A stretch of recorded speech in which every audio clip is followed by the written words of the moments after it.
மண்ணில் உயர, அவரில் நம்மை அர்ப்பணம் செய்ய மனித மாண்பு மண்ணில் உயர, எழுவீர் வருவீரே வழியிலே. இறைவன் நம்மை அழைக்கின்றாரே, விரைந்து வாருங்கள், புதிய உலகம் படைத்திடவே மகிழ்ந்து கோடுங்கள்.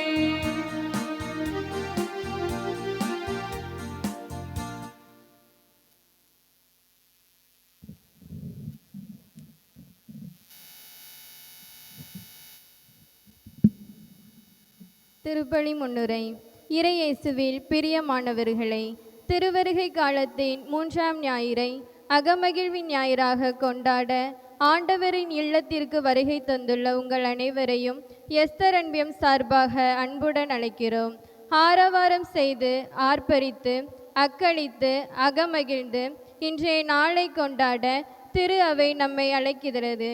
எதற்காக நாம் அகமகிழ வேண்டும், எவ்வாறு அகமகிழ வேண்டும் என்பதை திருமுழுக்கு யோவான் மிக தெளிவாக நற்செய்தியில் சுட்டிக்காட்டுகிறார்.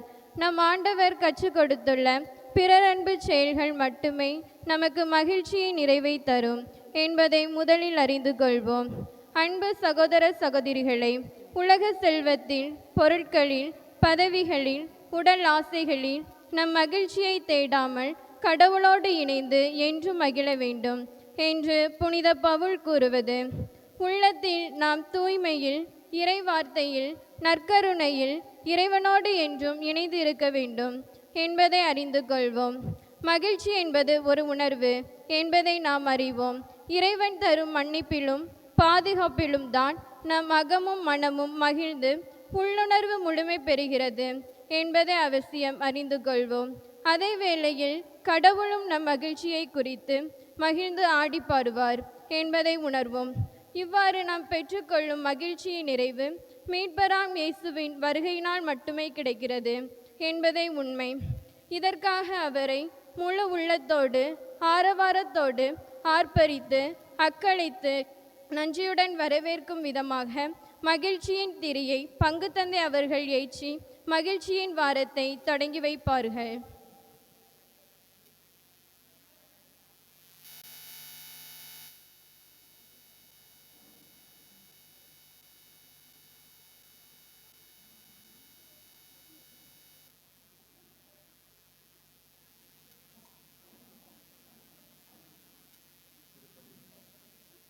திருப்பலி கருத்துக்கள். இன்றைய திருப்பலி சிறப்பு செய்யக்கூடிய எஸ்தர் அன்பியத்தை சார்ந்த அனைத்து குடும்பங்களின் நலனுக்காகவும், பிள்ளைகளின் படிப்பிற்காகவும், தொழில் விருத்திக்காகவும், விவசாயம் கால்நடை வளர்ச்சிக்காகவும், முதியவர்களின் உடல் உள்ள சுகத்திற்காகவும், வேலைவாய்ப்பு கிடைத்திடவும், மழை நல்ல முறையில் பெய்தமைக்கு நன்றியாகவும் ஜெபிக்கிறார்கள்.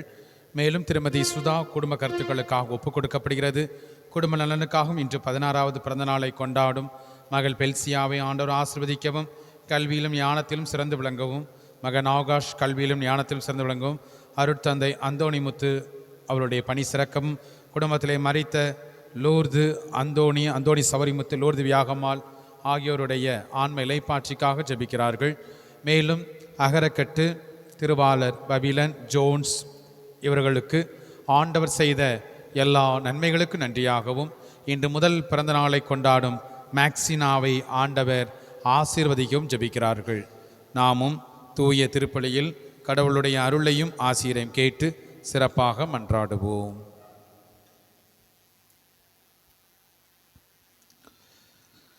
தந்தை மகன் தூயாவியாரின் பெயராலே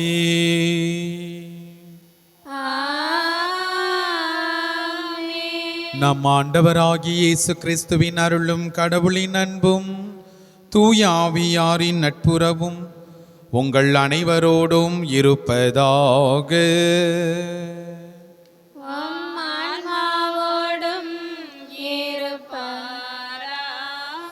அன்புமிக்க சகோதர சகோதரிகளை, நம் திருமுழுக்கு நினைவாக நம் மீது தெளிக்கப்படும் இத்தண்ணீரை புனிதப்படுத்தி அருளுமாறு நம் இறைவனாகிய ஆண்டவரை கெஞ்சி மன்றாடுவோமாக. அவரே நமக்கு உதவி தந்து அன்று நாம் பெற்றுக்கொண்ட தூய ஆவிக்கு உண்மை உள்ளவர்களாயிருக்க அருள்வாராக. என்றும் வாழும் எல்லாமல்ல இறைவா, வாழ்வின் ஊற்றும் புனிதத்தின் தொடக்கமான தண்ணீரின் வழியாக மக்கள் புனிதமடைந்து நிலை வாழ்வின் கொடையை பெற வேண்டும் என்று திருவிழமானீர். ஆண்டவரே, இத்தண்ணீரை புனிதப்படுத்தியுள்ள உம்மை வேண்டுகின்றோம். ஆண்டவரே, உமது திருநாளாகிய இன்று உமது அருட்காவலை பெற விரும்புகின்றோம். வாழ்வு தரும் உமது அருளின் ஊற்றினை எம்மில் புதுப்பித்தருளும். இத்தண்ணீரினால் எங்கள் உள்ளத்தையும் உடலையும் தீமை அனைத்திலும் இருந்தும் காத்தருள்வீராக. இவ்வாறு தூய இதயத்தோடு உம்மை அணுகி வரவும் உமது மீட்பை பெற்றுக்கொள்ளவும் தகுதி பெற வேண்டும் என்று எங்கள் ஆண்டவர் இயேசு கிறிஸ்து வழியாக உம்மை மன்றாடுகிறோம். ஆமென். எல்லாம் வல்ல இறைவா, தண்ணீர் வளம் பெற அதில் உப்பிட வேண்டும் என்று இறைவாக்கினர் எலிசா வழியாக கற்பித்தீரே. ஆண்டவரே, உமது படைப்பு பொருளாகிய இந்த உப்பை பரிவிரக்கத்தோடு புனிதப்படுத்தியருள உம்மை வேண்டுகின்றோம். ஆண்டவரே, உப்பு கலந்த தண்ணீர் தெளிக்கப்படும் இடமெல்லாம் தீயோனின் தாக்குதல் அனைத்தும் தோல்வியறச் செய்வீராக. உம் தூய ஆவியார் உடனிருந்து எங்களை இடையராது காத்தருள வேண்டுமென்று எங்கள் ஆண்டவர் இயேசு கிறிஸ்து வழியாக உம்மை மன்றாடுகிறோம். ஆமென்.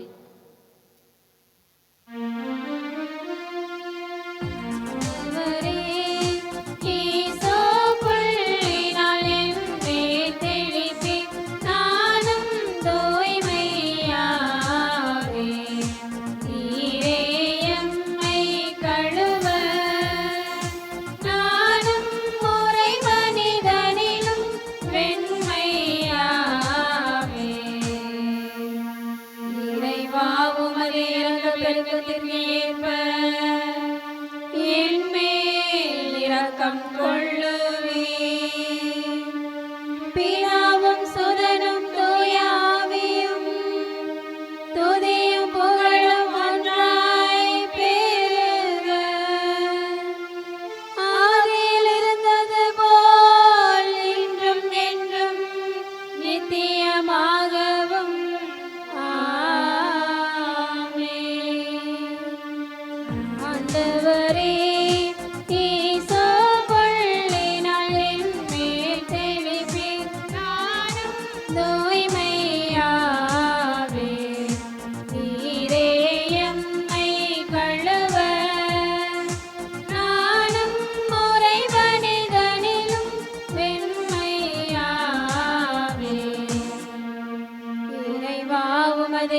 பெருக்கத்திற்கு ஏற்ப என் மேல் இரக்கம் கொள்ளுவே. பிதாவும் சுதனும் தூய ஆவியும் துதியும் புகழும் ஒன்றாய் பெருக. ஆதியில் இருந்தது போல் இன்றும் என்றும் நித்தியமாகவும்.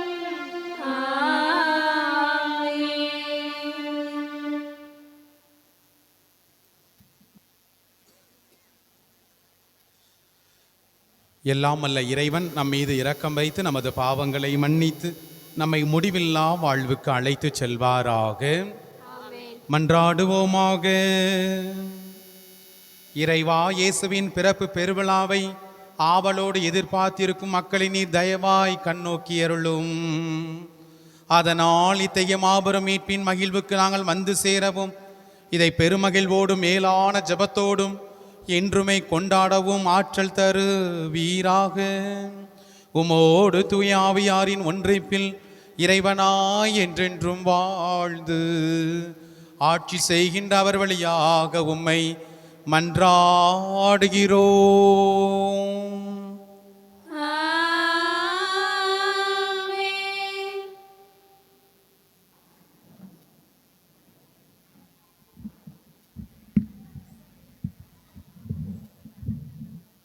முதல் வாசக முன்னுரை. அன்பார்ந்தவர்களே, இஸ்ரேலின் கடவுளாக ஆண்டவர் நம்மோடு இருக்கும்போது நாம் எதற்கும் அஞ்ச தேவையில்லை. நமது எண்ணங்கள், ஏக்கங்கள், தேவைகள் அனைத்தையும் அவரே அறிந்துள்ளார். அவற்றை நிறைவேற்றும் வல்லமை உடையவரும் அவரே. எனவே மகிழ்ந்து களி கூறுங்கள் என்ற இறைவாக்கினர் செப்பனியா நூலின் வார்த்தைகளுக்கு செவிசாய்ப்போம்.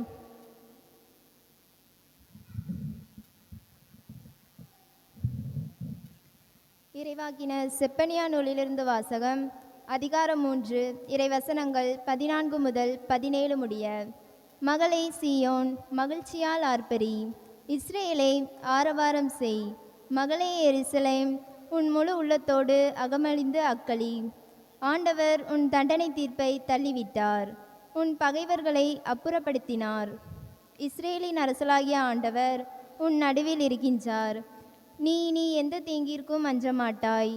அந்நாளில் எருசலேமை நோக்கி இவ்வாறு கூறப்படும்: சீயோனே, அஞ்ச வேண்டாம், உன் கைகள் சோர்வடைய வேண்டாம். உன் கடவுளாகிய ஆண்டவர் உன் நடுவில் இருக்கின்றார். அவர் மாவீரர், மீட்பு அளிப்பவர். உன் பொருட்டு அவர் மகிழ்ந்து களி கூறுவார். தம் அன்பினால் உனக்கு புத்துயிர் அளிப்பார். உன்னை குறித்து மகிழ்ந்து ஆடி பாடுவார். இது ஆண்டவர் வழங்கும் அருள்வாக்கு. இறைவா உமக்கு நன்றி.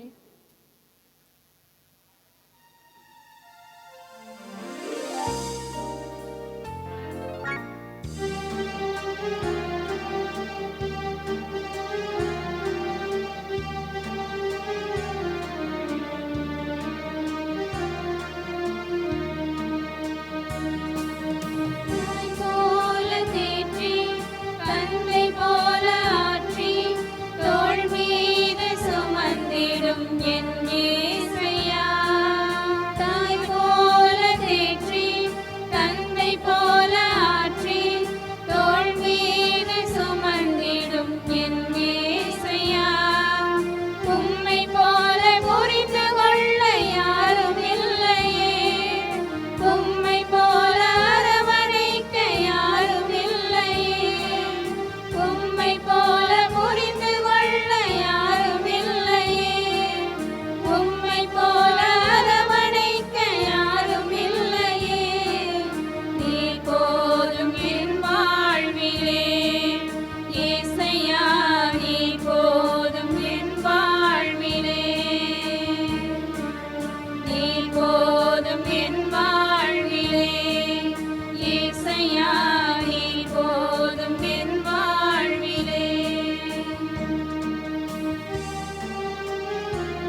இரண்டாம் வாசக முன்னுரை. இன்றைய இரண்டாம் வாசகத்தில் புனித பவுல் எதை பற்றியும் கவலைப்படாமல் ஆண்டவரோடு இணைந்து என்றும் மகிழுங்கள். மீண்டும் கூறுகிறேன், மகிழுங்கள் என்று கூறி நம்மை மகிழ்ச்சியில் திளைக்க அழைக்கிறார். அதே வேளையில் நம் விண்ணப்பங்களை நன்றியின் இறைவேண்டலாகவும் மன்றாட்டுகள் வழியாகவும் கடவுளின் தெளிவிக்க பணிக்கிறார். இயேசுவோடு இணைந்துள்ள நம் உள்ளத்தையும் மனதையும் பாதுகாக்கும் இறை அமைதியை பெற்றுக்கொள்ள அழைக்கும் இறை வார்த்தைகளை மகிழ்ச்சியுடன் கேட்போம்.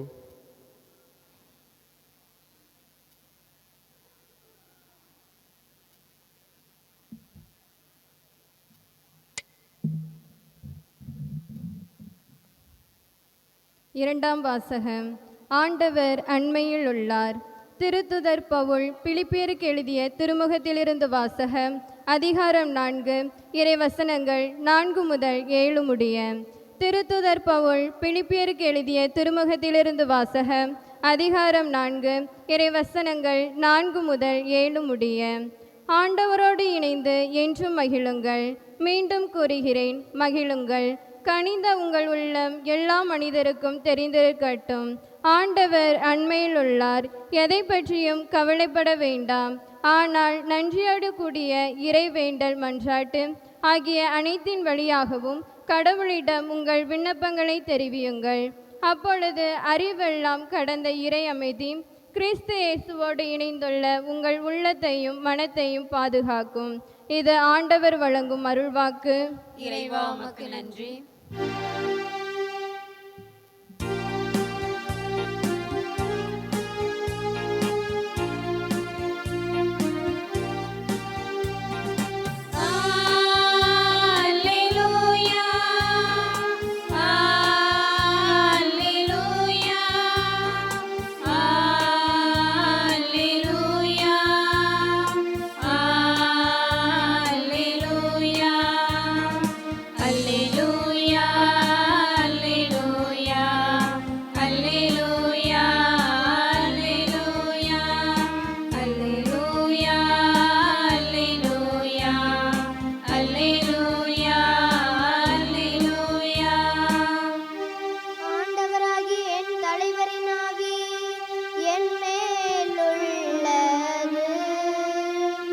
ஒடுக்கப்பட்டோருக்கு நற்செய்தி அறிவிக்க என்னை அனுப்பியுள்ளார்.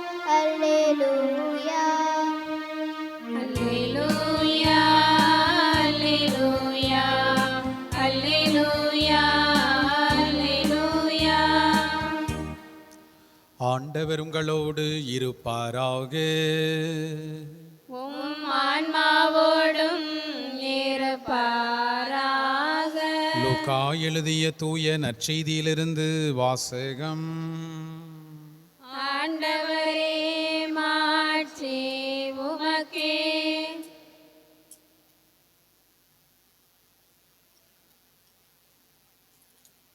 லூக்கா நற்செய்தி 3வது அதிகாரம், இறை வார்த்தைகள் 10 முதல் 18 முடிய. லூக்கா நற்செய்தி 3வது அதிகாரம். அக்காலத்தில் திருமுழுக்கு யோவான் போதித்து கொண்டிருந்த போது நாங்கள் என்ன செய்ய வேண்டும் என்று கூட்டத்தினர் அவரிடம் கேட்டனர். அதற்கு அவர் மறுமொழியாக, 2 அங்கிகளை உடையவர் இல்லாதவரோடு பகிர்ந்து கொள்ளட்டும், உணவை உடையவரும் அவ்வாறே செய்யட்டும் என்றார். வரி தண்டுவோரும் திருமுழுக்கு பெற வந்து, போதகரே, நாங்கள் என்ன செய்ய வேண்டும் என அவரிடம் கேட்டனர். அவர், உங்களுக்கு குறிப்பிட்ட தொகைக்கு அதிகமாக எதையும் தாண்டாதீர்கள் என்றார். படை வீரரும் அவரை நோக்கி, நாங்கள் என்ன செய்ய வேண்டும் என்று கேட்டனர். அவர், நீங்கள் எவரையும் அச்சுறுத்தி பணம் பறிக்காதீர்கள், யார் மீதும் பொய்க்குற்றம் சுமத்தாதீர்கள், உங்கள் ஊதியமே போதும் என்றிருங்கள் என்றார். அக்காலத்தில் மக்கள் மீட்பரை எதிர்பார்த்து கொண்டிருந்தார்கள். ஒருவேளை யோவான் மெசியாவாக இருப்பாரோ என்று எல்லாரும் தங்களுக்குள் எண்ணிக்கொண்டிருந்தார்கள். யோவான் அவர்கள் அனைவரையும் பார்த்து, நான் தண்ணீரால் உங்களுக்கு திருமுழுக்கு கொடுக்கிறேன், ஆனால் என்னை விட வலிமைமிக்க ஒருவர் வருகிறார், அவருடைய மிதியடிவாரை அவிழ்க்கக்கூட எனக்கு தகுதி இல்லை. அவர் தூய ஆவி என்னும் நெருப்பால் உங்களுக்கு திருமுழுக்கு கொடுப்பார். அவர் சுலகை தம் கையில் கொண்டு கோதுமையையும் பதரையும் பிரித்தெடுப்பார். கோதுமையை தம் களஞ்சியத்தில் சேர்ப்பார், பதரையோ அணையா நெருப்பிலிட்டு சுட்டரிப்பார் என்றார். மேலும் பல அறிவுரைகள் கூறி மக்களுக்கு நற்செய்தியை அறிவித்தார். ஆண்டவரின் அருள்வாக்கு. கிறிஸ்துவே உமக்கு புகழ். ஆண்டவர் இயேசுவில் என் அன்பு நிறைந்த சகோதர சகோதரிகளே, திருவருகை காலத்தினுடைய 3வது ஞாயிறை நாம் கொண்டாடி கொண்டிருக்கின்றோம். திருவருகை காலத்தினுடைய 3வது ஞாயிறு மகிழ்ச்சி ஞாயிறு என்று அழைக்கப்படுகிறது. கௌதாத்தே சண்டே என்று சொல்லப்படுகிறது. இந்த மகிழ்ச்சியின் ஞாயிறு என்று சொல்லப்படுகின்ற இந்த நாளிலே ஆண்டவர் நாம் ஒவ்வொருவரையும் அவரில் மகிழ்ச்சியை பெற்றுக்கொள்ள நமக்கு அழைப்பு கொடுக்கின்றார். திருப்பாடல் 37 இறைவசனம் 4 எடுத்து நாம் வாசித்து பார்த்தோம் என்றால், தாவீது மன்னன் அருமையாக குறிப்பிடுகின்றான், ஆண்டவரிலே மகிழ்ச்சி கொள், அவர் உன் உள்ளத்து விருப்பங்களை நிறைவேற்றுவார் என்று குறிப்பிடுகின்றார். ஆண்டவரில் மகிழ்ச்சி கொள், அவர் உன் உள்ளத்து விருப்பங்களை நிறைவேற்றுவார். என் அன்புக்குரியவர்களே, இன்றைய உலகத்திலே மனிதன் மகிழ்ச்சிக்காக, நிம்மதியான வாழ்வுக்காக, அமைதியான வாழ்வுக்காக அலைந்து கொண்டிருக்கின்றான், தேடிக்கொண்டிருக்கின்றான். இப்படி நிம்மதியான, மகிழ்ச்சியான, அமைதியான வாழ்வுக்காக தேடிக்கொண்டிருக்கக்கூடிய மனிதன் அந்த மகிழ்ச்சியை, அந்த அமைதியை, அந்த நிம்மதியை எப்படி பெற்றுக்கொள்ள வேண்டும் என்ற தெரியாமல் விழித்து கொண்டிருக்கின்றான். அதை எப்படி தக்க வைத்துக் கொள்ள வேண்டும் என்று பல நேரத்திலே அவனுக்கு புரியாத புதிராகவே இருந்து கொண்டிருக்கின்றது. ஆனால் இன்றைய வழிபாட்டு வாசகங்கள் 3மே நாம் எப்படிப்பட்டவர்களாக வாழ வேண்டும், ஆண்டவருக்குள் நமது மகிழ்ச்சியை தேட வேண்டும் என்று சொல்லி நமக்கு அழைப்பு கொடுக்கின்றது. மனித இனத்தை பார்த்தோம் என்றால், அவன் தொடங்கிய வாழ்விலிருந்து கடைசி வரை அவன் மகிழ்ச்சியை தேடிக்கொண்டே இருக்கின்றான். அதில் எந்த ஒரு சந்தேகமும் கிடையாது. சிறு குழந்தையாக பிறக்கின்றது. சிறு குழந்தையாக பிறக்கக்கூடிய அந்த சின்ன குழந்தை தன்னுடைய தாயை தேடுகின்றது. தன்னுடைய தாயினுடைய மார்பிலே அது சாய்ந்திருக்கின்ற பொழுது அந்த குழந்தைக்கு ஒரு மகிழ்ச்சி கிடைக்கின்றது. அந்த குழந்தை சற்று கொஞ்சம் வளர்ந்த பின்பு தந்தையை தேடுகின்றது. எதற்காக? தந்தை தன்னுடைய தேவையை நிறைவேற்றுவார். தந்தை தன்னுடைய தேவையை நிறைவேற்றுகின்ற பொழுது அதனுடைய மகிழ்ச்சியை நான் பெற்றுக்கொள்வேன் என்று சொல்லி தந்தையை தேட ஆரம்பிக்கின்றது. கொஞ்சம் வளர்ந்த பின்பு சமூகத்துக்குள்ளே, பள்ளிக்கூடத்துக்கே வருகின்ற போது தன்னுடைய நண்பர்கள் மத்தியிலே மகிழ்ச்சியை தேடிக்கொள்கின்றான் மனிதன். இன்னும் ஒருபடி மேலே சென்று இளைஞர்களாக இருக்கின்ற பொழுது, இளம்பெண்களாக இருக்கின்ற பொழுது அவர்களுடைய தேடல், மகிழ்ச்சி என்பது வித்தியாசமாக இருக்கிறது. இந்த உலகத்திலே யாரும் புரிந்து கொள்ள முடியாத அளவுக்கு புதுசாக செல்ஃபோன் வேணும், அல்லது புதுசாக ஏதாவது ஒன்று செய்ய வேண்டும் என்று சொல்லி பல நிலைகளிலே அவர்கள் தேடிக்கொண்டிருக்கிறார்கள். திருமணம் முடிந்த பின்பு தன்னுடைய மனைவிதான் மகிழ்ச்சி, தன்னுடைய மனைவிதான் சொர்க்கம் என்று சொல்லி பல நேரத்திலே இருக்கிறார்கள். அதே நேரத்திலே ஆண்கள் தான் என்னுடைய கணவன் தான் எனக்கு சொர்க்கம் என்று இருக்கிறார்கள். கொஞ்சம் வளர்ந்த பின்பு, கொஞ்சம் வருடங்கள் ஆன பின்பு, நல்ல வேலை, நல்ல சம்பளம், எனக்கு திருப்தியாக இருக்கிறது என்று சொல்லி இன்னும் தேடிக்கொண்டே இருக்கின்றான். ஆனால் ஒரு குறிப்பிட்ட காலம், ஒருவேளை ஓய்வுக்கு கடந்த பின்புக்கு திரும்பியும் மனிதன் முதலிலிருந்து ஆரம்பிக்கின்றான். என் அம்மா இருந்தால் எப்படி இருந்திருப்பார்கள், என் அம்மா என்னை எப்படியெல்லாம் கவனித்தார்கள், அதன் பின்பு என் தந்தை என்னை எப்படியெல்லாம் பார்த்து கொண்டார், என்னுடைய சிறு வயதிலே நான் எப்படியெல்லாம் இருந்தேன். மீண்டும் இந்த மகிழ்ச்சியின் வட்டமானது சுழன்று கொண்டே இருக்கின்றது. ஒரு குறிப்பிட்ட காலகட்டத்திலே அவனுக்கு வெறுத்து போகிறது. பார்த்த முகம், பார்த்த நிகழ்வு, மகிழ்ச்சி என்பது எங்கே இருக்கிறது என்பதை மனிதன் தேடிக்கொண்டே இருக்கின்றான். என் அன்புக்குரிய சகோதர சகோதரிகளே, இப்படிப்பட்ட ஒரு சூழலில்தான் இன்றைய வழிபாடு நாம் நிலையான, நிறைவான மகிழ்ச்சியை பெற்றுக்கொள்ள நமக்கு அழைப்பு கொடுப்பதை இன்றைய நாளிலே நாம் உணர்ந்து கொள்ள வேண்டும். இன்றைய முதல் வாசகத்திலே நாம் வாசிக்கின்ற பொழுது இறைவாக்கினர் செப்பனியாவினுடைய புத்தகத்திலிருந்து நாம் வாசித்தோம். இந்த இறைவாக்கினர் செப்பனியா ஆண்டவர் இயேசு கிறிஸ்து பிறப்பதற்கு முன்பு 600 வருடங்களுக்கு முன்பாக இறைவாக்கு போதித்தவர். மன்னன் யோசியாவின் காலத்திலே இந்த இறைவாக்கினர் செப்பனியா இருந்ததாக கூறப்படுகின்றது. எதற்காக இன்றைய நாளிலே அவர் குறிப்பிடுகின்றார்? மகள் சீயோனே மகிழ்ச்சியால் ஆர்ப்பரி, மகள் எருசலேமே உன் முழு உள்ளத்தோடு அகமகிழ்ந்து அக்களி என்று எதற்காக சொல்லப்படுகிற என்றால், அன்றைய காலகட்டத்திலே இஸ்ராயேல் மக்கள் வேற்று தெய்வங்களை வழிபட்டு வந்தார்கள். வேற்று தெய்வங்களை வழிபட்டு வந்ததால் பாவங்கள் மலிந்து கிடந்தன. அது மட்டுமல்ல, அந்த இஸ்ராயேல் மக்களை ஆண்ட நீதி தலைவர்கள், மக்கள் தலைவர்கள் எல்லோருமே அநீதி குற்றங்களை செய்து கொண்டிருந்தார்கள். அது மட்டுமல்ல, குடும்பத்திலே ஏழ்மை, வறுமை, பஞ்சம் தலைவிரித்து ஆடியது. யார் நமக்கு விடுதலை கொடுப்பார், யார் நம்மை உற்று பார்ப்பார் என்று சொல்லி இந்த இஸ்ராயேல் மக்கள் விழிமேல் வெளி வைத்து பார்க்கின்ற போதுதான் ஆண்டவருடைய இறைவாக்கு அவர்களுக்கு கொடுக்கப்படுகிறது. மகளை சீயோனே மகிழ்ச்சியால் ஆர்ப்பரி, எருசலேமே உன் முழு உள்ளத்தோடு அகமகிழ்ந்து அக்களி என்று சொல்லப்படுகிறது. இறைவாக்கினர் இறைவார்த்தையை கொடுத்து விட்டார். அப்படின்னா நமக்கு மகிழ்ச்சி கிடைத்து விடுமா? இல்லை. நாம் ஆண்டவரை நோக்கி திருப்ப வேண்டும். நாம் ஆண்டவரை நோக்கி திரும்பி பார்க்க வேண்டும். இறைவனுடைய வார்த்தை நமக்கு அருகில் இருக்கின்றது. இறைவன் அண்மையில் இருக்கின்றார். பல நேரத்தில் நம் மகிழ்ச்சியாக பெற்றுக்கொள்ளக்கூடியவை அனைத்துமே நமக்கு அருகில் இருந்தும் கூட அந்த மகிழ்ச்சியை நாம் தொலைத்து கொண்டிருக்கின்றோம். சிறிய எடுத்துக்காட்டு தான் திருப்பலி. உன்னதமான ஒரு கல்வாரி திருப்பலி ஜெபத்திலே மிக சிறந்த ஜெபமாக சொல்லப்படுகிறது. ஆனால் அந்த திருப்பலியிலே கலந்து கொள்ள நாம் தவறுகின்ற பொழுது நாம் மகிழ்ச்சியை இழந்து விடுகின்றோம், நிம்மதியை இழந்து விடுகின்றோம். என் அன்புக்குரிய சகோதர சகோதரிகளே, அதைத்தான் ஆண்டவர் குறிப்பிடுகின்றார். பல நேரத்தில் நிலையற்ற மகிழ்ச்சி தேடிக்கொள்கிறோம். ஏன்னா இன்னைக்கு ஞாயிற்றுக்கிழமை சாப்பிடணும், குடிக்கணும், தூங்கணும், முடிஞ்சு போச்சு. இன்னைக்குள்ள வாழ்க்கை முடிந்து போய்விட்டது.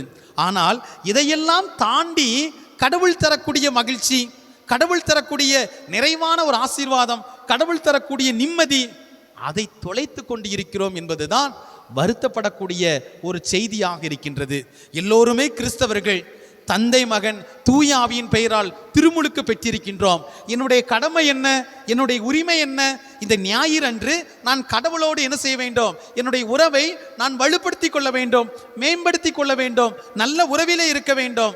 ஆனால் இந்த ஞாயிறு திருப்பலியை நாம் தவற விடுகின்ற பொழுது கடவுளுக்கும் எனக்கும் உள்ள அந்த உறவிலே ஒரு விரிசல் ஏற்படுகின்றது. இந்த விரிசலை சரி செய்வது எவ்வாறு?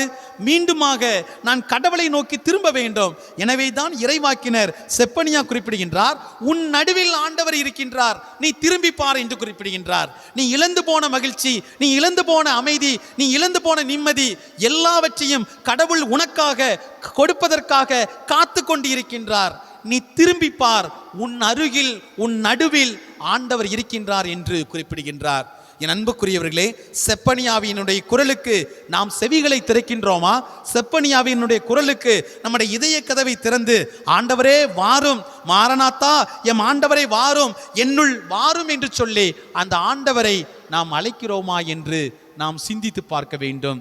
இரண்டாவதாக வாசிக்கப்பட்ட இன்றைய இரண்டாவது வாசகத்திலே பவுலடியார் குறிப்பிடுகின்றார், ஆண்டவரோடு இணைந்து என்றும் மகிழுங்கள். மீண்டும் கூறுகிறேன், மகிழுங்கள் என்று குறிப்பிடுகின்றார். எதற்காக மகிழுங்கள் என்ற அந்த வார்த்தையை அழுத்தி கூறுகிறார் என்று சொல்கின்ற பொழுது, பிலிப்பிய நகர மக்களை பார்க்கின்ற பொழுது, இந்த பிலிப்பிய நகர மக்கள் அன்றைய காலகட்டத்திலே கஷ்டப்பட்டு கொண்டிருந்தார்கள். ரோமை அரசினுடைய அடக்குமுறை அவர்கள் அடக்கி கொண்டிருந்தார்கள். அது மட்டுமல்ல, அந்த ரோம் நகரம் தீப்பிடித்து எரிந்து கொண்டிருந்தது. நீரோ மன்னன் சொன்னான், கிறிஸ்தவர்கள் தான் இதற்கு காரணம் என்று சொல்லி குற்றம் சுமத்தி கொண்டிருந்தான்.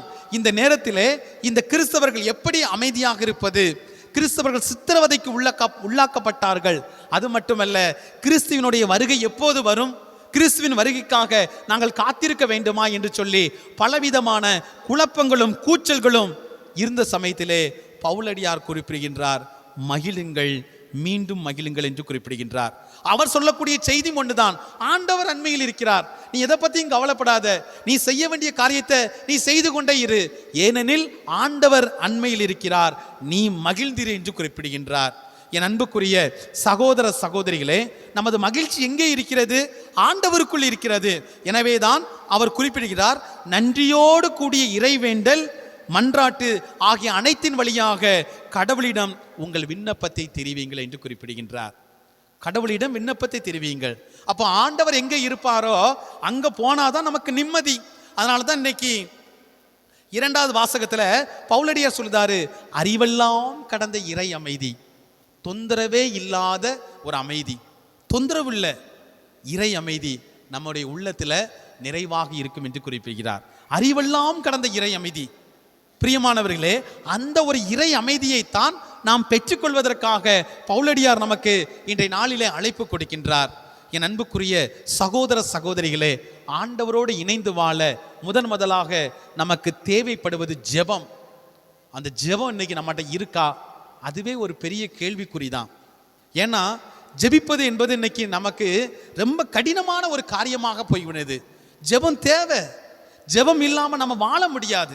எப்படி இந்த காற்று இல்லாமல் நாம் வாழ முடியாதோ, அதே போல இந்த ஜெபம் இல்லாமல் ஒரு நிம்மதியான வாழ்க்கையை நாம் பெற்றுக்கொள்ள முடியாது. சர்தார்ஜி ஒருத்தர் இருந்தார். இந்த சர்தார்ஜி என்ன பண்ணார் அப்படின்னா, அவருக்கு ஹெலிகாப்டர் ஓட்டணும்னு ஆசை. அதனால என்ன செஞ்சார், ஐடிஐ முடிச்சிட்டேன், அதனால என்ன செய்யலாம், ஒரு கம்பெனியில் போய் சேர்ந்தார் ஹெலிகாப்டரு ஓட்டணும்னு சொல்லி. அது 6 மாத கோர்ஸு. 6 மாத கோர்ஸுக்கு இவர் போய் அப்ளை பண்ணிட்டார். தியரி எல்லாம் சொல்லி கொடுக்காங்க. இந்த சர்தார்ஜி மன்மோகன் சிங் மாதிரி பயங்கர பிரில்லியன்ட்டு. படபடபடன்னு என்ன செஞ்சிட்டாரு, 3 வாரத்தில் எல்லாத்தையும் படித்து முடிச்சிட்டார். அப்போ சொல்கிறாரு, நான் 3 வாரத்தில் என்ன செஞ்சிட்டேன், எல்லாத்தையும் படித்து முடிச்சிட்டேன், நீங்கள் எந்த கேள்வி கேட்டாலும் என்னால் சொல்ல முடியும். அப்போ சொல்லிக் கொடுக்கக்கூடிய பேராசிரியர் சொல்லுதாங்க, அதெல்லாம் கிடையாது, இருங்க 6 மாதம் கழித்து தான் என்ன செய்ய முடியும், அதுக்குன்னு தேர்வு வைப்போம் அப்படின்னு சொல்லிட்டு. இந்த சர்தார்ஜி என்ன செய்யறான், தொடர்ந்து தொந்தரவு பண்ணிகிட்டே இருந்ததுனால அவருக்கு என்ன செய்கிறாங்க, கேள்வி கேட்குறாங்க. புத்தகத்தில் எந்த இடத்துல கேட்டாலும் டான் என்ன செய்கிறாரு, பதில் கொடுத்துக்கிட்டே இருக்காரு. ஆச்சரியமாக இருந்துச்சு. சர்தார்ஜி இப்படி பதில் சொல்றதை கண்டு ஆசிரியர்களே என்ன செய்ய வியந்து பார்த்துட்டாங்க. அப்போ என்னத்தான் பதில் சொன்னாலும் என்ன செய்யுங்க, நீ கொஞ்ச நாள் உட்கார்ந்துருக்கணும், எல்லோரோடும் சேர்ந்து தான் என்ன செய்ய முடியும், உனக்கு 3 மாதம் ட்ரைனிங் கொடுக்க முடியும். இந்த சர்தார்ஜி என்ன சொல்றாருன்னா, இல்லை எனக்கு எப்படியாவது என்ன செய்யணும், உடனே ஹெலிகாப்டர் ஓட்டணும். அங்கே பெரிய ஒரு விவாதம் எழுதுகின்றது. கடைசியில் என்ன சொன்னாங்கன்னா, சரி அவன் தான் எல்லாம் படித்து முடிச்சிட்டான்ல, அவனுக்கு என்ன செய்யுங்க, ஹெலிகாப்டர் ஓட்ட கொடுத்துருங்க. எல்லாம் அந்த நாள் வந்தது. உள்ள ஏறி உட்கார்ந்துருக்காரு. ஏறி உட்கார்ந்த உடனே காதில் என்ன செஞ்சாச்சு, ஹெட்ஃபோனெல்லாம் வச்சாச்சு. இந்த ஹெலிகாப்டர் ஓட்டும் போது ஒரு காரியத்தை கவனிக்கணும். என்ன அப்படின்னா, பூ போல மேலே ஏறணும், பூ போல என்ன செய்யணும், கீழே இறங்கணும். அதுதான் ரொம்ப ரொம்ப முக்கியம். இவர் ஏறின உடனே என்ன செஞ்சிட்டாரு, சாவி ஆன் பண்ணியாச்சு. ஃபேன் என்ன செய்யுது, மேலே வேகமாக ஓடுது, டக்குன்னு ஓடுது. எல்லாத்துக்கும் ஆச்சரியமாக இருந்துச்சு. சர்தார்ஜி எடுத்தார், மேலே போகிறார். 100 அடி 200 அடி 300 அடி கீழே உட்காந்தவங்களாம் என்ன செய்கிறான், கை தட்டுறான். ஓகோன்னு சொல்லி என்ன செய்கிறான், கை தட்டுறான். சர்தார்ஜிக்கு ரொம்ப சந்தோஷம், சர்தார்ஜிக்கு ரொம்ப மகிழ்ச்சி. ஆஹா மேலே போயிட்டு இருக்குமேன்னு சொல்லிட்டு ஒரு 500 அடி போனதுன்னு இன்னும் சந்தோஷம். அப்படி போகிறாரு, அங்கே சுற்றுறாரு, இங்கே சுற்றுறாரு, எல்லாருக்கும் ஒரே சந்தோஷம். 600 700 அடி போகிறாரு. 800 அடி போனவர் என்ன செய்கிறாரு, வேகமாக என்ன செய்யுது, ஹெலிகாப்டரு தலைகீழ வருது. எல்லாரும் பயந்துட்டாங்க. ஏற்கனவே அது ஒரு ஹெலிகாப்டர் தலைனால என்ன செய்கிறாங்க, உடனே ஆம்புலன்ஸ் எல்லாத்தையும் கூட்டு வராங்க. ஹெலிகாப்டருக்கும் சேதம், சர்தார்ஜிக்கு என்ன செய்யுது, காலில் அடிபட்டுட்டு. உடனே கூடின சொன்னாங்க, நீ என்ன லூஸா, நல்லா தானே போயிட்டு இருந்த, ஏன் உனக்கு இந்த இது அப்படின்னு கேட்கும்போது இந்த சர்தார்ஜி என்ன சொன்னார் அப்படின்னா, நல்லாத்தான் போயிட்டு இருந்தேன், 500 அடி போனேன், 600 அடி போன நல்லா தான் இருந்துச்சு, 800 அடி போனவொடனே எனக்கு குளிர ஆரம்பிச்சுது, அதனால் என்ன செஞ்சிட்டேன், ஃபேனை ஆஃப் பண்ணிட்டேன் அப்படின்னாராம். ஃபேனை ஆஃப் பண்ணிட்டேன் அப்படின்னாராம். சிரிப்பில்ல? இதே மாதிரி தான் நம்முடைய வாழ்க்கையும். அன்புக்குரியவர்களே, நாமளும் அப்படி தான் இருக்கிறோம். என்னன்னா, ஒரு உயர்வுக்கு போயிட்டோம் அப்படின்னா இனிமேல் தேவையில்லை, ஜெபம் தேவையில்லை அப்படின்னு விட்டுருதோம். இல்லை பிரியமான சகோதர சகோதரிகளே, ஜெபந்தான் முக்கியம். என்னை மேலே வர தூக்கிட்டு போகிற ஜெபம் ஒரு நாள் என்ன செய்யாது, என்னை கீழே தள்ளி விடாது. மேலே போன உடனே என்ன செஞ்சிருந்தோம், பல நேரத்தில் நாம் மறந்துருந்தோம். இன்னைக்கு உங்களுடைய ஒவ்வொருடைய இல்லத்திலையும் ஒரு கோயில் ஒன்று இருக்கணும். கோயில்னு ஒன்று இருக்கும், ஆண்டவருக்குன்னு ஒரு இடம் இருக்கணும். எப்படி உங்களுக்கு ஒரு பெட்ரூம் இருக்கோ, எப்படி சமையல் செய்கிறதுக்கு ஒரு கிச்சன் இருக்கோ, அதே போல் ஆண்டவர் கேட்பாரு, நான் உன் வீட்டுக்கு வந்தால் எங்கே தங்க, நான் உன் வீட்டுக்கு வர்றேன், குழந்தையா வர்றேன், உன் வீட்டுக்கு வர்றேன், எனக்குள்ள இடத்தை எங்கன்னு கேட்கிறார் ஆண்டவர். பிரியமானவர்களே, ஆண்டவருக்குரிய இடம் எங்க, ஆண்டவருக்குரிய இடம் எங்க? ஆண்டவர் நம்முடைய இல்லத்தில் இருக்கின்ற பொழுது அதுதான் நமக்கு மகிழ்ச்சி. பல நேரத்தில் என்ன செய்கிறோம், ஆண்டவரை மறந்துருதோம். என்ன செய்வோம் அப்படின்னா, சோறு இருக்க வேண்டிய இடத்துல ஊறுகாய் இருக்கு, ஊறுகாய் இடத்துல இருக்க வேண்டிய இடத்துல இருக்கு சோறு இருக்கு. ஊறுகாய சோறு மாதிரி சாப்பிட்டோம்னா என்ன செஞ்சிருவோம், செத்துருவோம். பிரியமான சகோதர சகோதரிகளே, வாழ்க்கையில ஜெபம் என்பது ரொம்ப ரொம்ப முக்கியம். இன்னைக்கு என்ன செய்கிறோம் அப்படின்னா, ஜெபத்தை விட்டுக்கிட்டு மற்ற காரியத்தை நம்ம சாதிச்சு கொண்டு இருக்கிறோம். வாழ்க்கையில எது ஜெபம்னா இன்ஜின் மாதிரி. வாழ்க்கையில ஜெபம் வந்து இன்ஜின் மாதிரி. என்ன அப்படின்னா, டயர்ல ஏர் இல்லாட்டா கூட என்ன செஞ்சிடலாம், நம்ம போயிடலாம். பிரேக் இல்லாட்டா கூட என்ன செய்யலாம், காலை வச்சு எப்படியாவது போயிடலாம். இன்ஜினே இல்லைன்னு நினச்சிக்கோங்களேன், எப்படி போக முடியும்? ஜெபம் இன்ஜின் மாதிரி. இன்ஜின் இல்லைன்னா வாழ்க்கை ஓடாது. பிரியமான சகோதர சகோதரிகளே, ஜெபம் என்பது நம்முடைய வாழ்க்கையில் இன்ஜின் மாதிரி. அது இல்லைன்னா எதையுமே செய்ய முடியாது. என் அன்புக்குரிய சகோதர சகோதரிகளே, பவுலடியார் சொல்லக்கூடிய வார்த்தை அதுதான், இறை வேண்டல் ஜெபம் என்று குறிப்பிடுகின்றார். இறை வேண்டல் ஜெபம். அந்த இறை வேண்டலையும் ஜெபத்தையும் நம்முடைய இல்லத்திலே வைத்துக் கொண்டிருக்கிற போது அறிவெல்லாம் கடந்த ஒரு இறைமைதி நம்முடைய உள்ளத்தில் நிறைவாக இருக்கும் என்பதைத்தான் நாம் ஒவ்வொருவரும் உணர்ந்து கொள்ள வேண்டும். என் அன்புக்குரியவர்களே, அந்த ஜெபத்துக்கு நாம் எவ்வளவு தூரம் முக்கியத்துவம் கொடுக்கிறோமோ அதுதான் நம்முடைய மகிழ்ச்சியை தீர்மானிக்கின்றது. அதுதான் நம்முடைய அமைதியை தீர்மானிக்கின்றது. அதுதான் நம்முடைய வாழ்க்கையில நிம்மதியை தீர்மானிக்கின்றது. கஷ்டம் வரும், வேதனை வரும், துன்பம் வரும், கண்ணீர் வடிக்கலாம். ஆனா ஜெபம் என்ன செய்யாது, நம்ம கீழே தள்ளாது, நம்ம தள்ளி விடாது. ஆனா அதே நேரத்தில் நாம போறோம், தண்ணி அடிக்கிறோம், வெளியில போறோம், சுத்துறோம், வெளியில விழுவோம், காயங்கள் ஏற்படும், சிராய்ப்புகள் ஏற்படும். ஆனா ஆண்டவரை பற்றி கொண்டோர் ஒருபோதும் தவற விட மாட்டார்கள். ஏன்னா ஆண்டவர் சொல்றாரு, உன்னை விட்டு விலகுவதும் இல்லை, உன்னை கைவிடுவதும் இல்லை. செப்பனியா புத்தகத்தில் வாசிக்கிறோம், இதோ உன்னை என் கண்ணின் கருவழி போல நான் காக்கிறேன் என்று சொல்கின்றார். உன்னை தொட்டவன் என் கண்மணியை தொடுகிறான் என்று குறிப்பிடுகின்றார். என் அன்புக்குரிய சகோதர சகோதரிகளே, இந்த ஆன்மீகத்தினுடைய முதல் படி ஜெபம். ஆண்டவருக்கும் எனக்கும் உள்ள தொடர்பு என்ன? ஆண்டவருக்கும் எனக்கும் அந்த தொடர்பை நான் எப்படி கட்டி எழுப்ப முடியும்? ஜெபத்தினால் மட்டும்தான் கட்டி எழுப்ப முடியும். அந்த ஜெபம் நம்ம செய்யறோமா? குடும்பத்தில் ஆண்டவருக்குன்னு ஒரு இடத்த வச்சுக்கிட்டு அந்த இடத்துல உட்கார்ந்து நாம ஜெபிக்கிறோமா? எவ்வளவு அருமையான காரியங்கள்! ஆண்டவரே, உமது உறைவிடம் எத்துணை அருமையானது. சங்கீத ஆசிரியர் சொல்கின்றார், அந்த உறைவிடத்தையே நமது இல்லத்திலே நாம் கட்டி எழுப்புகின்ற பொழுது ஆண்டவர் சொல்லக்கூடிய காரியம் அதுதான். அடைக்கலான் குருவிக்கு கூடும், தகைவலான் குருவிக்கு கூடு கட்டுவதற்கு நீர் வாய்ப்பு கொடுத்திருக்கின்றீர். எனக்குள்ள வீடு எங்க? ஆண்டவரிடம் நாம் கேட்க வேண்டும், ஆண்டவரிடம் கேட்க வேண்டும். என் அன்புக்குரிய சகோதர சகோதரிகளே, அதுதான் உண்மை. அதனாலதான் வயசான ஆட்கள் தங்களுடைய கடைசி காலகட்டத்தில் என்ன செய்வாங்க, ஜெபமாலை உருட்டிட்டு இருப்பாங்க. ஏன் தெரியுமா? நிம்மதியா சாகணும், அமைதியா இருக்கணும். இன்னைக்கு நிம்மதியா நம்ம செத்துட்டோம் அப்படின்னா அதுவே இந்த உலகத்துல பெரிய சாதனை. நிறைவா நான் சாகிறேன், நிறைவு, என்னுடைய வாழ்க்கையில நான் நிறைவை பெற்றுக்கொள்கிறேன். இதோ இறப்பு வருகின்றது, நான் அதை ஆற தழுவிக்கொள்கின்றேன். ஏன்னா எனக்கு நிம்மதி இருக்குன்னு அர்த்தம். என் அன்புக்குரிய சகோதர சகோதரிகளே, ஆன்மீகம் கடவுளுக்கு நமக்கும் உள்ள அதுதான் நிறைவை, மகிழ்ச்சியை கொடுக்கும். அதே போல இன்றைய நாளில பார்க்கிறோம், ஆண்டவரை இனம் கண்டு கொள்வது. எப்படி இனம் கண்டு கொள்வது? இன்னைக்கு திருமுழுக்கு யோவானை பத்தி நாம நற்செய்தியில வந்து வாசித்தோம். இந்த திருமுழுக்கு யோவான் ஆண்டவரை இனம் கண்டு கொண்டார். எப்போ? வளர்ந்த பின்பல்ல, எலிசபெத் அம்மாளுடைய வயிற்றில் இருக்கின்ற போதே ஆண்டவரை இனம் கண்டு கொண்டார். நம்ம பைபிள்ல வாசிக்கிறோம், எலிசபெத் அம்மாள் அன்னை மரியாளை எதிர்கொண்ட போது அவளுடைய வயிற்றில் இருந்த குழந்தை மகிழ்ச்சியால் அக்களிப்பால் துள்ளிற்று. விவிலியம் சொல்கிறது. அப்போ இயேசுவை பார்த்தவுடன், இயேசுவை இனம் கண்டு கொண்டவுடன் ஒரு விதமான மகிழ்ச்சி, சந்தோஷம். அதுவரை எலிசபெத் அம்மா வயிற்றில் இருக்கிறது குழந்தையா கட்டியான்னு தெரியல. ஆனால் இயேசுவை கண்டவுடன் எல்லையில்லா ஒரு சந்தோஷம், எல்லையில்லா ஒரு மகிழ்ச்சி. என் அன்புக்குரிய சகோதர சகோதரிகளே, கடவுள் நம்மோடு இருக்கிறார் என்பதை நாம் உணர்ந்து கொள்ள வேண்டும் என்றால் அந்த கடவுளை இனம் கண்டு கொள்ள வேண்டும். அதனால தான் பார்க்கிறோம், திருமுழுக்கு யோவான் கடைசி வரை மகிழ்ச்சியாக இருந்தார். எப்படிப்பட்ட சூழலில்? அவற்றை வேற ஒண்ணுமே கிடையாது, ஒட்டகத்தினுடைய ஆடையைத்தான் அணிந்தார். காட்டுக்கிளியும் தேனும் தான் என்ன செஞ்சாரு, அவர் உணவாக உட்கொண்டார். ஆனால் அவரிடத்தில் ஒரு மகிழ்ச்சி இருந்தது, தன்னை தாழ்த்தி கொண்டார். தன்னை தாழ்த்தி கொண்டார். அவருடைய மிதியடிவாரை அவிழ்க்க கூட எனக்கு தகுதி இல்லை, நான் மெசியா அல்ல, மெசியாவை குறித்து சுட்டி காட்ட வந்தவன், நான் ஒளி அல்ல, ஒளியை குறித்து பாட வந்தவன் என்று சொல்லி தன்னை முழுவதுமாக தாழ்த்தி கொண்டார். எப்போ தாழ்ச்சி வரும் அப்படின்னா, கடவுள் பெரியவர் அப்படின்னு ஒரு உணர்வு இருந்தால் தான் என்ன செய்யும், அந்த தாழ்ச்சி வரும். நம்மெல்லாம் சரி சமம், நமக்கு மேலே கடவுள் இருக்காரு, எப்பனாலும் என்னனாலும் செய்வார், கடவுள் வல்லவர், கடவுள் பெரியவர், இதோ இஸ்ராயல் மக்களை நடத்தி வந்த ஆண்டவர் மிக பெரியவர் என்று சொல்லி எப்போது நாம் ஏற்றுக்கொள்கிறோமோ அப்போதுதான் நாம் கடவுளை கண்டுகொள்ள முடியும்.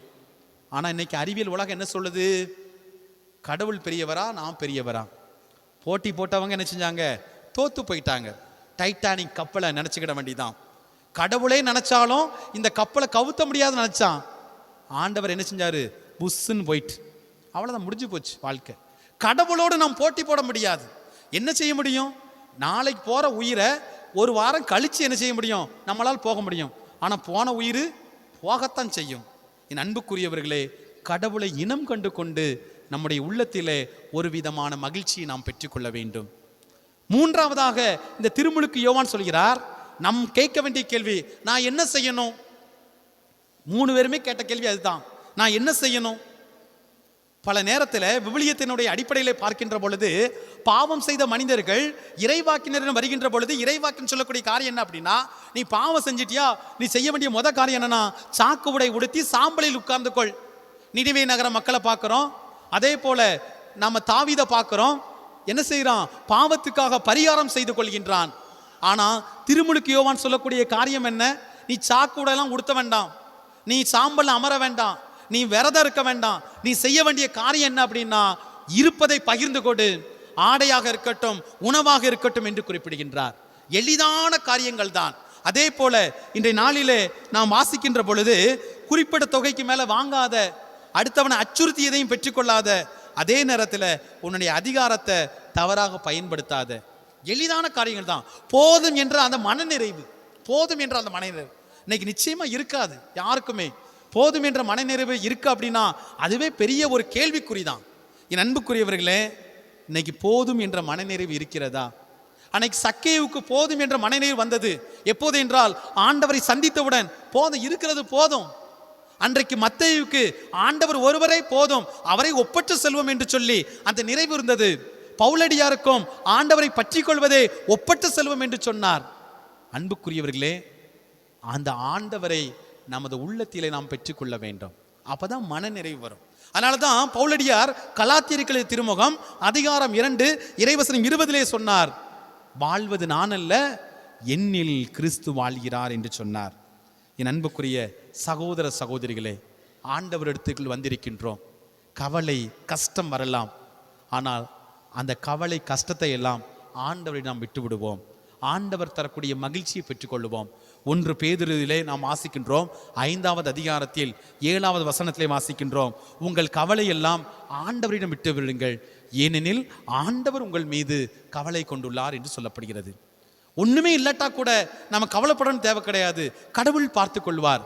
ஹபகுக் புத்தகத்தில் நாம் வாசிக்கிறோம், 3வது அதிகாரம் 17-18 நாம் வாசிக்கிறோம், அத்திமரம் துளிர்த்து அரும்பாமல் போனாலும், திராட்சை கொடிகள் கனி தராமல் போனாலும், ஒலிவ மரங்கள் பயனற்று போனாலும், வயல்களில் தானியம் இல்லாமல் போனாலும், கிடைகளில் ஆடு இல்லாமல் போனாலும், மாடுகள் இல்லாமல் போனாலும், நான் ஆண்டவருக்குள் மகிழ்ச்சியாக இருப்பேன் என்று குறிப்பிடுகின்றார். ஆண்டவர் நமக்கு ஒரு மகிழ்ச்சி கொடுப்பதற்கு தயாராக இருக்கின்றார். அந்த ஆண்டவரை நோக்கி நாம் திரும்பி பார்ப்போம். அந்த ஆண்டவரை நோக்கி, ஆண்டவரே உம்முடைய பிள்ளையாக நான் வந்திருக்கின்றேன், என் கோவிலுக்குள் வாரும் என்று சொல்லி அந்த ஆண்டவரை அழைத்து செல்வோம். நமது குடும்பமும் நமது இல்லமும் நிறைவான மகிழ்ச்சியால் நிரப்பப்படட்டும். ஆமீன். எழுந்து நின்று நம்முடைய விசுவாசத்தை ஆண்டவரில் போடுவோம்.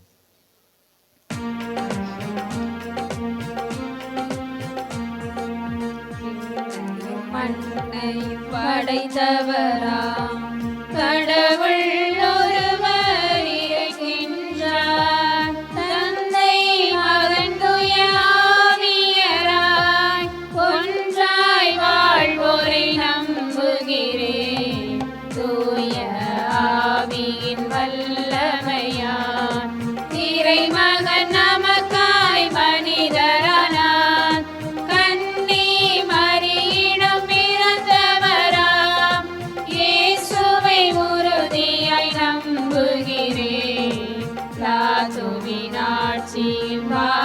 பாடுபட்டார், சிலுவையில் இறந்து அடக்கப்பட்டார், மூன்றாம் நாளில் உயிர் தெழுந்தார், இறப்பின் மீதே வெற்றி கொண்டார், விண்ணகம் வாழும் தந்தையிடம் அரியணை கொண்டு இருக்கின்றார், உலகம் முடியும் காலத்திலே நடுவரை திரும்பவும் வந்திடுவார், தூய ஆவியாரை நம்புகிறேன், பாரினில் அவர் துணை வேண்டுகிறேன், பாவ மன்னிப்பில் தூய்மை பெற்று பரிகார வாழ்வில் நிலைத்திடுவே, திரு அவை உரைப்பதை நம்புகிறேன்,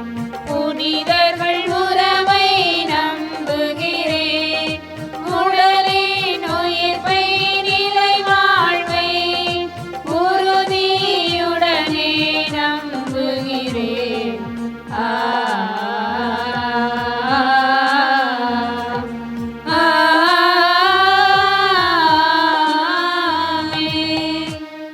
நம்பிக்கையோடு நம்முடைய தேவைகளை ஆண்டவருடைய திருப்பாதம் ஒப்புக் கொடுப்போம். அன்பின் இறைவா, திருமுழுக்கு யோவானை போல கிறிஸ்து வருகைக்காக மக்களை தயாரிக்கும் பொறுப்பினை பெற்றுள்ள எம் திருத்தந்தை, ஆயர்கள், குருக்கள், துறவியர் அனைவரும் தன் கடமை உணர்ந்து மகிழ்வோடு இறைப்பணியாற்றி தன் தனிமையையும் சோர்வையும் வென்று ஆண்டவரில் அகமகிழும் வரம் தர இறைவா உம்மை மன்றாடுகிறோம். ஆண்டவரே, எங்கள் மன்றாட்டை கேட்டருளும். நம்பிக்கையின் உறவிடமே இறைவா, எங்கள் நாட்டு தலைவர்கள், சமூக தலைவர்கள், மக்கள், பணியாளர்கள் அனைவரும் பிறரின் தேவையை பூர்த்தி செய்வதை வாழ்வு என்பதை உணர்ந்து புதிய உலகையும் புதிய சமூகத்தையும் உமது திருவுளத்திற்கேற்ப உருவாக்க அவர்களுக்கு தேவையான நல்மனதை தர வேண்டும் என்று இறைவா உம்மை மன்றாடுகிறோம். ஆண்டவரே, எங்கள் மன்றாட்டை கேட்டருளும். அன்பின் இறைவா, திருவருகை காலத்தில் 3ஆம் ஞாயிறாகிய இன்று திரு அவையில் இருக்கும் மகிழ்ச்சி திரு அவையில் மட்டுமல்லாமல் உலகில் இருக்கும் அனைத்து மாந்தருக்கும் கிறிஸ்துவின் மகிழ்ச்சியின் நிறைவில் என்றும் நிலைத்து நிற்க பிறக்கும் பாலன் இயேசு கிறிஸ்துவின் வழியாக இறைவா உம்மை மன்றாடுகிறோம். ஆண்டவரே, எங்கள் மன்றாட்டை கேட்டருளும். எப்பொழுதும் மகிழ்ச்சியாய் இருக்க எம்மை அழைப்பவரே, வாழ்வில் சந்திக்கும் பகைமை, வெறுப்பு போன்ற கசப்புணர்வால் மகிழ்ச்சியை இழந்து கவலைகளுக்குள் சிக்குண்டு தனிமைப்படுத்தப்பட்டுள்ள அனைவரும் கிறிஸ்து என்ற ஒளியால் மகிழ்ச்சியை கண்டுகொண்டு விடுதலை என்னும் உடைகளால் அழகுபடுத்தப்பட்டு அவர்களின் வறண்ட வாழ்வினை துளிர்க்கச் செய்ய இறைவா உம்மை மன்றாடுகிறோம். ஆண்டவரே, எங்கள் மன்றாட்டை கேட்டருளும். நாம் ஒவ்வொருவரும் நம்ம தனிப்பட்ட தேவைகளுக்காக மன்றாடுவோம். கண்களை மூடி கரங்களை குவித்து நம்பிக்கையோடு ஆண்டவருடைய திருப்பாதத்திலே உணர்வோடு நாம் ஜெபிப்போம். எங்கள் அன்பின் பரிசுத்த பரலோக தந்தையே இறைவா, வாழ்த்துகின்றோம், வணங்குகின்றோம், வழிபடுகின்றோம். துதி கன மகிமையோடு ஆண்டவரே தூய திருப்பலி வழியாக உம்மை ஆராதிக்கின்றோம். எங்களை அன்பு செய்யும் தந்தையே, உமது பேரன்பால் எங்கள் ஒவ்வொருவரையும் ஆட்கொள்ளும். ஆவியின் கொடைகளால் கனிகளால் எங்கள் ஒவ்வொருவரையும் நிரப்பியருளும். தூய தந்தையே, உம் திருமுன்னால் எங்கள் விண்ணப்பங்களை உம் திருமுன்னால் ஒப்புக் கொடுக்கின்றோம். ஆண்டவரே, தூபம் போல எங்கள் ஜெபங்கள் உமது திரு பாதத்துக்கு வருவதாக. ஆண்டவரே, எங்கள் வாழ்வை நீர் இரக்கத்தோடு உற்றுப்பாரும். ஆண்டவரே, நிம்மதியற்ற வாழ்க்கை, அமைதியற்ற வாழ்க்கை, மகிழ்ச்சியற்ற வாழ்க்கை என வாழ்ந்து கொண்டிருக்கின்றோம். ஆண்டவரே, நீர் ஒருவரே நிலையான மகிழ்ச்சி. ஆண்டவரே, நீர் ஒருவரே நிலையான நிம்மதி. ஆண்டவரே, நீர் ஒருவரே நிலையான சொந்தம் என்பதை இதோ இந்த இடத்துல உணர்ந்து உமது அன்புக்காக மகிழ்ச்சிக்காக ஏங்கிக் கொண்டிருக்கின்றோம். ஆண்டவரே, குடும்பத்தை ஆசீர்வதித்தருளும். குடும்பத்தில் உள்ள ஒவ்வொருவரையும் ஆசீர்வதித்தருளும். ஆண்டவரே, கணவன் மனைவி ஆசீர்வதித்தருளும். பிள்ளைகளை ஆசீர்வதித்தருளும். குடும்ப தலைவன் தலைவிக்கு பிள்ளைகளுக்கு நல்ல உடல் உள்ள சுகத்தை கொடுத்தருளும். நானே உன்னை குணமாக்கும் ஆண்டவர் என்று சொன்னீர். ஆண்டவரே, எங்கள் ஒவ்வொருவரையும் நீர் குணப்படுத்தியருளும். தெய்வமே, உம் திருப்பாதம் நாங்கள் ஒப்பு கொடுத்து மன்றாடுகிறோம். ஆண்டவரே, நாங்கள் எதை குறித்து அதிகமாக கவலைப்பட்டு கொண்டிருக்கிறோமோ அதை எங்களுக்கு நிறைவாக செய்து கொடுப்பீராக. ஆண்டவரே, எங்கள் கண்ணீர் வடித்து கொண்டிருக்கின்றோம். எங்கள் கண்ணீரை துடைக்கும் தெய்வமாக வந்தருளும். செய்கின்ற தொழிலிலும் பணிகளிலும் நிறைவை தாரும். ஆண்டவரே, இன்னும் சிறப்பாக நாங்கள் எதை குறித்து அதிகமாக உம்மிடத்தில் மன்றாடி கொண்டிருக்கிறோமோ அதை இந்த வருடத்திலே எங்களுக்கு கொடுத்து ஆசீர்வதிப்பீராக. எங்கள் ஆண்டவர் இயேசு கிறிஸ்து வழியாக உம்மை மன்றாடுகிறோம். ஆமென்.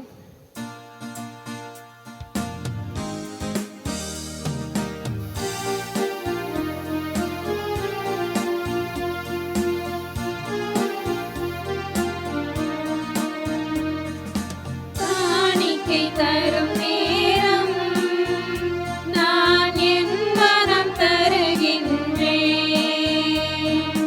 காணிக்கை தரும் நேரம் நான் என் மனம் தருகின்றேன். ஏற்றருளும் தெய்வமே, எளியவன் தருகின்ற காணிக்கையை ஏற்றருளும் தெய்வமே, எளியவன் தருகின்ற காணிக்கையை. காணிக்கை தரும் நேரம் நான் என் மனம் தருகின்றேன்.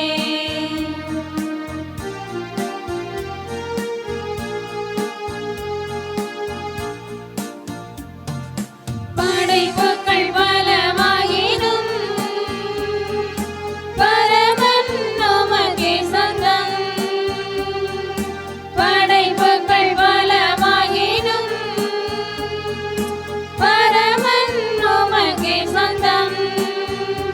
அதில் மலராகும் என் மனம் உன்னிடத்திலே, மலராகும் என் மனம் உன்னிடத்திலே. மனம் காண ஏற்றிடுமே, மனம் காண ஏற்றிடுமே. காணிக்கை தரும் நேரம் நான் என் மனம் தருகின்றேன். காணிக்கை தரும் நேரம் நான் என் மனம் தருகின்றேன். சகோதர சகோதரிகளை, நாம் எல்லோரும் இணைந்து ஒப்புக்கொடுக்கும் அன்பான திருப்பலி எல்லாம் அல்ல ஆண்டவருக்கு ஏற்றதாகும்படி மன்றாடுங்கள். ஆண்டவர் தமது பெயரின் புகழ்ச்சிக்காகவும் மாட்சிக்காகவும் நமது நன்மைக்காகவும் புனித திரு அவை அனைத்தின் நலனுக்காகவும் உமது கையில் இருந்து பலியை ஏற்றுக்கொள்வாராக. ஆண்டவரே, எங்கள் இறைபற்றின் பலிபொருளை இடைவிடாது உமக்கு பலியாக ஒப்புக்கொடுக்கின்றோம். நீர் நிறுவிய தூய மறை நிகழ்வுகளை இக்காணிக்கை நிறைவேற்றி உமது மீட்பு எங்களின் ஆற்றலுடன் செயல்பட செய்வதாக. எங்கள் ஆண்டவர் இயேசு கிறிஸ்து வழியாக உம்மை மன்றாடுகிறோம். ஆமென். ஆண்டவர் உங்களோடு இருப்பாராக. உம் ஆன்மாவோடும் இருப்பாராக. இதை எங்களை ஆண்டவரிடம் எழுப்புங்கள். ஆண்டவரிடம் எழுப்பியுள்ளோம். நம் இறைவனாகிய ஆண்டவருக்கு நன்றி பாடுவோம்.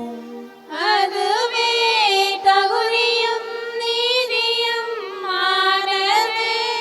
ஆண்டவரே, தூயவரான தந்தையே, என்றும் வாழும் எல்லாம் அல்ல இறைவா, எங்கள் ஆண்டவராகிய கிறிஸ்து வழியாக என்னாலும் இவ்விடத்தில் நாங்கள் உமக்கு நன்றி செலுத்துவது மெய்யாகவே தகுதியும் நீதியுமாகும், எங்கள் கடமையும் மீட்புக்குரிய செயலுமாகும்.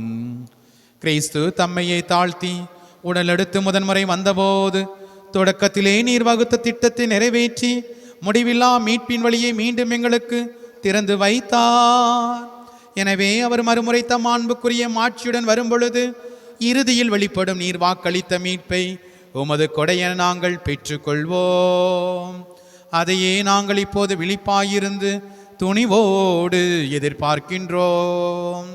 ஆகவே வானகணிகளோடு ஒன்றிணைந்து நாங்களும் உம்மை புகழ்ந்தேற்றி ஒரே குரலில் பாடுவதாவது: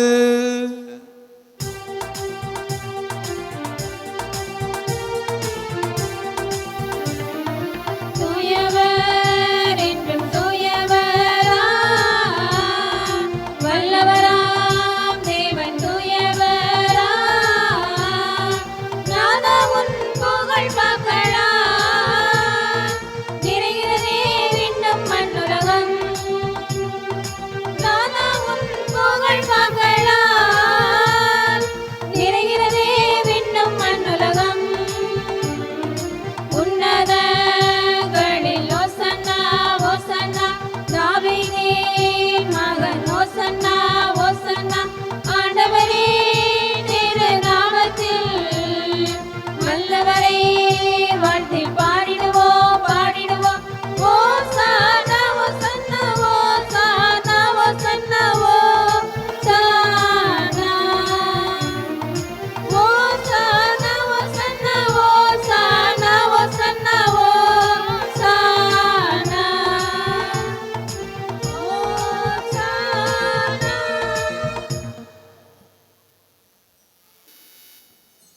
ஆண்டவரிலே மகிழ்ச்சி கொள், அவர் உன் உள்ளத்து விருப்பங்களை எல்லாம் நிறைவேற்றுவார் என்று சொல்லி திருப்பாடல் நமக்கு அழைப்பு கொடுக்கிறது. நம்முடைய உள்ளத்து விருப்பங்கள் நாம் மட்டும் அறிந்தது. கடவுளிடத்திலே இதோ இந்த அப்ப ரசத்தின் வடிவிலே நம்முடைய விருப்பங்களை எல்லாம் ஆண்டவரிடம் எடுத்து கூறுவோம். மலைகளை நோக்கி என் கண்களை உயர்த்தினேன், உதவி எனக்கு ஆண்டவரிடமிருந்தே வந்தது என்று சொன்ன தாவீது அரசரை போல இதோ இந்த பலிபீடத்தை நோக்கி நம்முடைய இதயங்களை நாம் எழுப்புவோம். ஆண்டவரே, மகிழ்ச்சியை தாரும், அமைதியை தாரும், குடும்பத்திலே சமாதானத்தை தாரும், குடும்பத்திலே உடல் உள்ள சுகத்தை எல்லோருக்கும் கொடுத்தருளும். ஆண்டவரே, செய்கின்ற தொழிலிலே நல்ல விருத்தியை தாரும், செய்கின்ற பணிகளிலே ஒரு நிறைவை தாரும். ஆண்டவரிடத்திலே நம்மையே நாம் முழுவதுமாக ஒப்பு கொடுத்து மன்றாடுவோம். வானக தந்தையே, நீர் மெய்யாகவே தூயவர், தூய்மை அனைத்திற்கும் ஊற்று. ஆகவே உமது ஆவியை பொழிந்து இக்காணிக்கைகளை புனிதப்படுத்த உம்மை வேண்டுகின்றோம். இவ்வாறு எங்கள் ஆண்டவர் இயேசு கிறிஸ்துவின் உடலும் இரத்தமுமாக எங்களுக்கு இவை மாறுவனவாக. அவர் பாடுபட உளம் கனிந்து தம்மை கையளித்த போது அப்பத்தை எடுத்து நன்றி செலுத்தி அதை பிட்டு தம் சீடருக்கு கொடுத்து இயேசு கூறியது, அனைவரும் இதிலிருந்து வாங்கி உண்ணுங்கள், ஏனெனில் இது உங்களுக்காக கையளிக்கப்படும் என் உடல். ஆராதிக்கின்றோம், நாங்கள் ஆராதிக்கின்றோம், இயேசுவின் திருவுடலை ஆராதிக்கின்றோம். ஆராதிக்கின்றோம், நாங்கள் ஆராதிக்கின்றோம், இயேசுவின் திருவுடலை ஆராதிக்கின்றோம். அவ்வண்ணமே உணவருந்திய பின் கிண்ணத்தை எடுத்து நன்றி செலுத்தி தாம் சீடருக்கு கொடுத்து இயேசு கூறியது, அனைவரும் இதிலிருந்து வாங்கி பருகுங்கள், ஏனெனில் இது புதிய நிலையான உடன்படிக்கைக்குரிய என் இரத்தத்தின் கிண்ணம், இது பாவ மன்னிப்புக்கென்று உங்களுக்காகவும் எல்லோருக்காகவும் சிந்தப்படும். இதை என் நினைவாக செய்யுங்கள். ஆராதிக்கின்றோம், நாங்கள் ஆராதிக்கின்றோம், இயேசுவின் திரு இரத்தத்தை ஆராதிக்கின்றோம். ஆராதிக்கின்றோம், நாங்கள் ஆராதிக்கின்றோம், இயேசுவின் திரு இரத்தத்தை ஆராதிக்கின்றோம். நம்பிக்கையின் மறைபொருள். ஆண்டவரே, நீர் வருமளவும் உமது இறப்பினை அறிக்கையிடுகின்றோம், உமது உயிர்ப்பினையும் எடுத்துரைக்கின்றோம். ஆகவே இறைவா, நாங்கள் கிறிஸ்துவின் இறப்பினையும் உயிர்ப்பின் நினைவு கூர்ந்து வாழ்வு தருகின்ற அப்பத்தையும் மீட்பளிக்கும் கிண்ணத்தையும் உமக்கு ஒப்புக் கொடுக்கின்றோம். ஓம் திருமுன் நின்று உமக்கு ஊழியம் புரிய தகுந்தவர்கள் என எங்களை ஏற்றுக்கொண்டீர். எனவே உமக்கு நன்றி செலுத்துகின்றோம். ஆண்டவரே, உலகமெல்லாம் பரவியிருக்கும் உமது திரு அவையை நினைவு கூர்ந்தருளும். எங்கள் திருத்தந்தை பிரான்சிஸ், எங்கள் ஆயர் அந்தோணிசாமி ஆண்டகை, எல்லா திருநிலையினர் சிறப்பாக இந்த நாளிலே தன்னுடைய 5வது ஆயர் திருநிலை பாட்டை நினைவு கூர்ந்து ஆண்டவருக்கு நன்றி செலுத்தக்கூடிய நம்முடைய மறை மாவட்டத்தினுடைய ஆயர் மேதகு அந்தோணிசாமி ஆண்டகை அவர்களுக்காகவும், அவருடைய உடல் உள்ள சுகத்திற்காகவும், அவரிடத்திலே கொடுக்கப்பட்டக்கூடிய பணிகள் ஆண்டவருடைய ஆசீர்வாதத்தால் நிறைவாக்கப்படவும் சிறப்பாக நாம் மன்றாடுவோம். மேலும் திருப்பலி சிறப்பு செய்யக்கூடிய எஸ்தர் அன்பியத்தை சார்ந்த அனைத்து குடும்பங்கள், திருமதி சுதா குடும்பத்தையும், இன்று 16வது பிறந்த நாளை கொண்டாடும் மகள் பெல்சியாவையும், மேலும் திருவாளர் பவிலன் ஜோன்ஸ் இவர்களுடைய குடும்பத்தையும் மேலும் முதல் பிறந்த நாளை கொண்டாடும் அன்மகள் மேக்சினாவையும் நிறைவாக நீர் ஆசீர்வதித்தருளும். தந்தையே, உயிர்த்தலும் எதிர்நோக்குடன் துயில் கொள்ளும் எங்கள் சகோதர சகோதரிகளையும் இந்த நாளிலே நாங்கள் நினைவு கூறக்கூடிய லூர்து அந்தோணி சவரிமுத்து, லூர்து வியாகம்மாள் மற்றும் யாரும் நெய்யாத ஆன்மாக்களையும் நீர் இரக்கத்தோடு நினைவு கூர்ந்தருளும். கடவுளின் கன்னி தாயான பரிசுத்த அன்னை மரியா, அவருடைய அன்பு கணவர் புனித சூசையப்பர், புனித அப்போஸ்தலர்கள், இந்த உலகில் உமக்கு உகந்தவராய் இருந்த புனிதர்களோடு சேர்ந்து தோழமை உறவில் உம்மை புகழ்ந்தேத்து மரமருள்ள உம்மை மன்றாடுகிறோம். இவர் வழியாக இவரோடு இவரில் எல்லாம் அல்ல இறைவனாகிய தந்தையே, தூயாவியாரின் ஒன்றிப்பில் எல்லா புகழும் ஆட்சியும் என்றென்றும் உமக்கு உரியதே.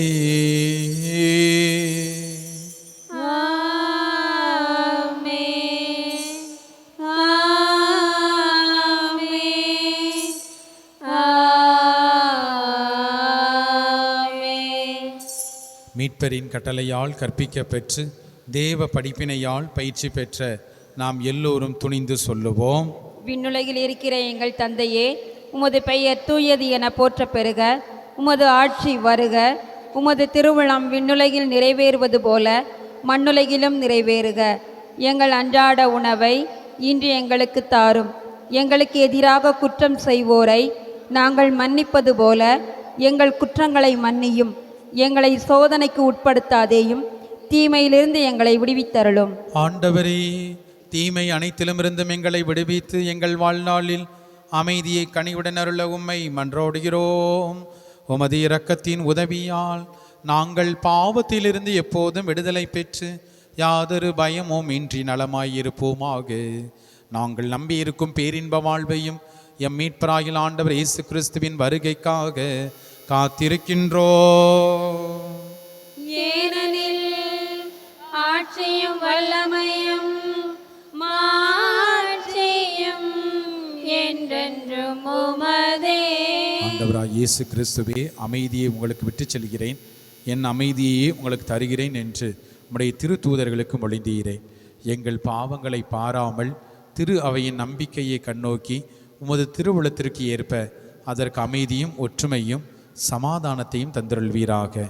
என்றென்றும் வாழ்ந்து ஆட்சி செய்கின்றவர் நீரே. ஆமென். ஆண்டவருடைய அமைதி உங்களோடு என்றும் இருப்பதாக. உம் ஆன்மாவோடும் இருப்பதாக. ஒருவருக்கொருவர் ஆண்டவர் தருகின்ற அமைதியை பகிர்ந்து கொள்வோம். சமாதானம்.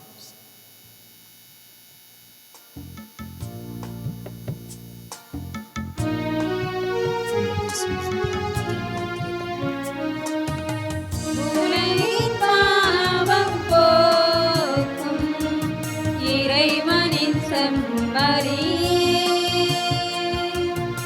எம்மேல் இரக்கம் வையும். உலகின் பாவம் போக்கும் இறைவனின் செம்மறியே, எம்மேல் இரக்கம் வையும். உலகின் பாவம் போக்கும் இறைவனின் செம்மறியே, எமக்கு அமைதி அருளும். எமக்கு அமைதி அருளும்.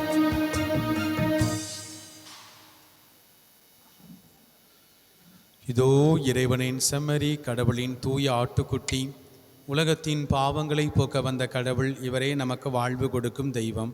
இவர் தருகின்ற புனிதமான விருந்துக்கு அழைக்க பெற்ற நாம் எல்லோரும் பேறு பெற்றோர்.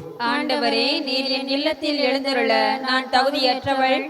ஆனால் ஒரு வார்த்தை மட்டும் சொல்லியருளும், எனது ஆன்மா நலமடையும். கிறிஸ்துவின் திருவுடலும் திரு ரத்தமும் என்னை காத்து முடிவில்லா வாழ்வளிப்பதாக. ஆமென்.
நுழைந்திடும் இணையற்ற இறைவாயின் இதயத்தில் எழுந்திடவா என்று இங்கு என்னோடு நின்று என்னை அன்போடு காத்திடு என் தலைவா. இயற்கையில் நுழைந்திடும் இணையற்ற இறைவாயின் இதயத்தில் எழுந்திடவா என்றும் இங்கு என்னோடு நின்று என்னை அன்போடு காத்திடு என் தலைவா.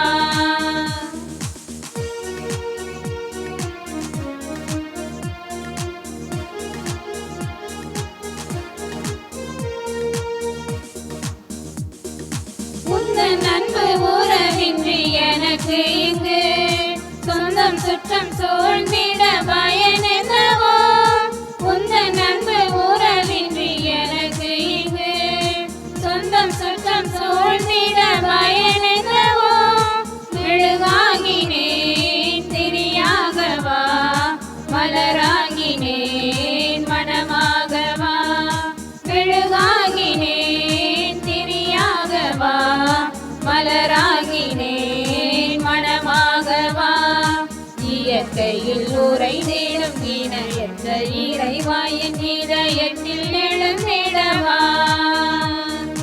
என்றும் இங்கு என்னோடு நின்று என்னை அன்போடு காத்திடு என் தலைவா.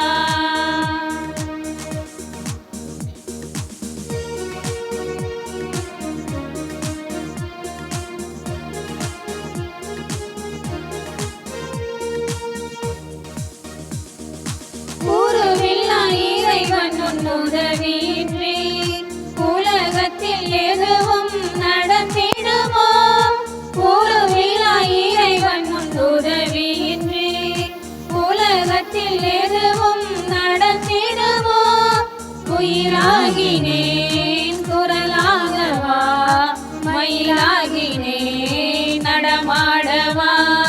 குயிலாகினேன் குரலாகவா மயிலாகினேன் நடமாடவா. இயற்கையில் உறைந்திடும் இணையற்ற இறைவாயின் இதயத்தில் எழுந்திடவா என்றும் இங்கு என்னோடு நின்று என்னை அன்போடு காத்திடு என் தலைவா.